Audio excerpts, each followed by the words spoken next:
பிள்ளைங்க நல்லா படிக்கணும்னா என்ன பண்ணணும்னு முதல் பாகம் பார்த்தீங்களா? முதல் பாகம் போய் பார்த்துட்டு வாங்க. இது கண்டினியூவேஷன். ஒரு அட்மாஸ்பியரை கிளியர் பண்ணி கொடுக்குறீங்க. 2வது, தயவு செஞ்சு அவங்க வகுப்பில் இருக்கிறவங்களெல்லாம் கம்பேர் பண்ணி பேசாதீங்க. கூட இருக்கிற ஃப்ரெண்ட்ஸை பற்றி பேசாதீங்க. அவனுக்கு சின்ன சின்ன கிஃப்ட் கொடுங்க. அவன் எதிர்பார்க்குற எல்லா ஹோட்டலுக்கும் முடிஞ்ச வரைக்கும் நீங்கள் அவன் என்னெல்லாம் கேட்குறானோ எல்லாம் பண்ணி கொடுங்க. ஆனால் பண்ணுறதுக்கு முன்னாடி ஒன்று நல்லா தெளிவாக புரிஞ்சுங்க. நம்ம அப்பா எவ்வளோ கஷ்டப்படுறார், நான் எவ்வளோ கஷ்டப்படுறேன், எனக்கு உடம்பு நல்லா இருக்கா, அப்பாவுக்கு உடம்பு நல்லா இருக்கா, அவன் ஆடுறான், இவன் ஆடுறான், இவன் பாடுறான், அவன் பாடுறான், நமக்கு சரிப்பட்டு வராதுப்பா. நம்ம மிடில் கிளாஸ் ஃபேமிலி, நம்ம குடும்பம் ஒன்று நம்பி தான் இருக்குது. நாம் எல்லாமே அன்பினாலேயும் பாசத்தினாலேயும் பேஸ் பண்ணி இருக்கிறவங்க. ஆகவே நல்லா புரிஞ்சுங்க. படிப்பு மட்டும்தான் உனக்கு ரொம்ப பேஸ்ப்பா. அதை புரிஞ்சுக்க. நான் கொடுக்குற சொத்தோ சுகமோ பணமோ அது முக்கியம் இல்லை. நீயாக சம்பாரித்து அதை வச்சுக்கிறதுங்கிறது மிகப்பெரிய அழகு. நல்லா சம்பாரிச்சின்னா வாழ்க்கையில் முன்னுக்கு வரலாம். நிச்சயமாக நீ டிவி பாரு, ஃப்ரெண்ட்ஸோடு நல்லா சுற்று, சினிமா பாரு, செல்லில் நிறைய இரு.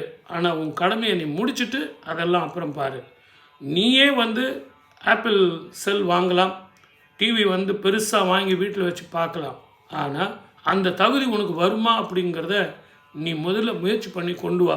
உன் உடம்புல அது இருக்குது, உன்னால் முடியும். நீயே வாங்கி பார்ப்ப. நீ வேணா முதல்ல ஒரு சைக்கிள் வாங்கிறதுக்கு ட்ரை பண்ணு, நான் உனக்கு பணம் தரேன். அதில் நீங்கள் முயற்சி பண்ணி அதில் இருந்து ஒரு 2 வீலர் வாங்கு, அதுக்கப்புறம் ஸ்கூட்ரு வாங்கு, அதுக்கப்புறம் கார் வாங்கு அப்படின்னு அவனை மோட்டிவேஷனில் கொண்டு வாங்க. அப்போ அவனுக்கு அந்த உலக ஈர்ப்பு வந்துடும். பண ஆசை கிடையாது, நல்ல ஞாபகம் வச்சுங்க. உலக ஈர்ப்பு வந்துடும். அந்த ஈர்ப்பு வந்ததுன்னா எல்லாத்தோடு ஓட ஆரம்பிச்சிடுவான். இந்த உலகம் ஓடுற ஓட்டத்துக்கு தகுந்த மாதிரி அவனும் ஓட ஆரம்பிச்சிட்டானா ரெகுலராக படிக்க ஆரம்பிப்பான். படிப்புங்கிறது வெறும் மார்க் மட்டுமே காரணம் இல்லை, நல்ல ஞாபகம் வச்சுங்க. பசங்க மார்க் கம்மியாக வாங்குறாங்கங்கிறத பற்றி கவலைப்படாதீங்க. போன எக்ஸாமை பற்றி கவலைப்படாதீங்க.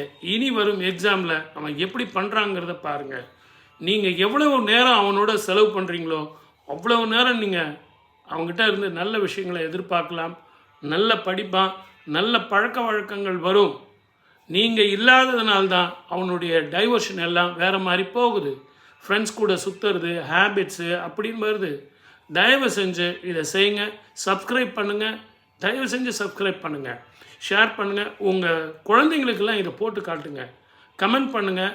இதை எல்லாருமே குடும்பத்தோடு இந்த நிகழ்ச்சியை பாருங்கள். சப்ஸ்கிரைப் பண்ணிட்டீங்களா? நீங்கள் யாருமே சப்ஸ்கிரைப் பண்ண மாட்டேன்றீங்க. சப்ஸ்கிரைப்